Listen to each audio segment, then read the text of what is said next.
warahmatullahi wabarakatuh. Shalom, salam sejahtera, nama budaya. Sebelum itu, izinkan saya untuk memperkenalkan diri terlebih dahulu. Saya Imtiaz Nasya Rizky dari kelas 1A Prodi Ilmu Komunikasi.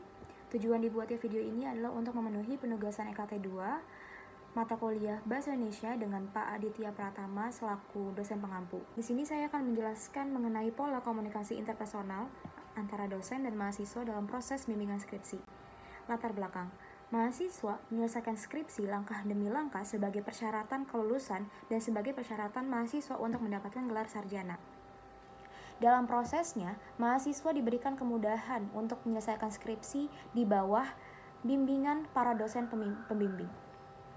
Dalam prosesnya, mahasiswa dapat berdiskusi dengan dosen pembimbing mengenai kesulitan, kesalahan, kekurangan referensi, dan penambahan selama penulisan skripsi. Dari proses tersebut, kita dapat belajar mengenai efektivitas komunikasi dalam interaksi dan hambatan dalam hubungan komunikasi antara dosen dan mahasiswa. Mahasiswa harus mengerti dan memahami apa yang dipandu oleh dosen pembimbing dalam hubungan komunikasi interpersonal mereka. Komunikasi interpersonal yang baik adalah saat seorang komunikator menyampaikan pesan dengan baik. Maka dari itu, isi dari pesan tersebut harus dipikirkan terlebih dahulu sebelum disampaikan. Setiap penyajian kata-kata yang dilontarkan oleh dosen pembimbing akan mempengaruhi sikap mahasiswa. Dan apabila komunikasi tidak disampaikan dengan baik, maka akan menjadi hambatan dalam komunikasi interpersonalnya. Kemudian seorang komunikan akan sulit memahami pesan yang disampaikan karena ada beberapa pesan yang tidak mudah untuk dicerna. Seperti saat seorang komunikator menyampaikan pesan dengan pemilihan kata yang kurang familiar, atau saat komunikator menyampaikan pesan dengan suara yang terlalu cepat atau terlalu lambat.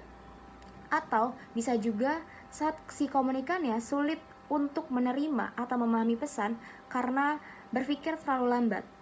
Komunikasi berasal dari bahasa Latin yaitu komunis, yang artinya berinteraksi atau bertukar pikiran individu terhadap individu lain dengan mengharapkan respon atau feedback. Adapun unsur-unsur komunikasi, yang pertama adalah komunikator, pemberi pesan. Yang kedua adalah pesan. Yang ketiga adalah komunikan atau penerima pesan. Yang keempat adalah saluran komunikasi. Yang kelima adalah efek komunikasi. Menurut pendapat Suranto, komunikasi interpersonal adalah proses penyampaian pesan antara komunikator dengan komunikan yang dilakukan baik secara langsung maupun tidak langsung. Baik secara langsung di sini adalah berarti komunikasi dilakukan tanpa melalui media apapun. Berdasarkan pendapat tersebut, dapat disimpulkan bahwa komunikasi interpersonal adalah proses penyampaian informasi, pikiran, serta sikap tertentu antara dua orang atau lebih dengan tujuan untuk memahami masalah yang dimaksud. Dan menurut Sukirman, mahasiswa adalah seorang pelajar di tingkat perguruan tinggi yang sudah berkembang secara emosional, fisik, psikologis, serta kemandirian, dan telah berkembang menjadi seseorang yang dewasa. Dalam PRRI nomor 60 tahun 1999 yang dikutip oleh Winarni, dosen adalah seseorang yang berdasar pendidikan yang diangkat oleh penyelenggara perguruan tinggi untuk mengajar di perguruan tinggi. Tugas utama seorang dosen adalah mengemban tugas dan bertanggung jawab dalam mendidik mahasiswa agar memiliki kecakapan dan kemampuan untuk dunia kerja nanti. Menurut Widaryanto, skripsi merupakan suatu karya resmi ilmiah yang dilakukan mahasiswa serata 1 dalam masa akhir studinya sebagai persyaratan untuk menyelesaikan program studi.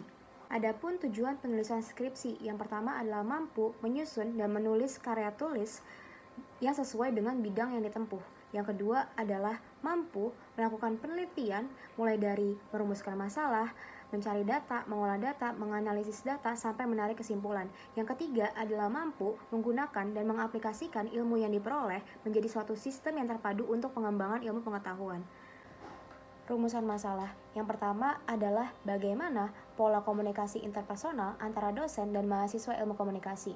Yang kedua adalah apa saja faktor penghambat komunikasi interpersonal antara dosen dan mahasiswa dalam bimbingan skripsi.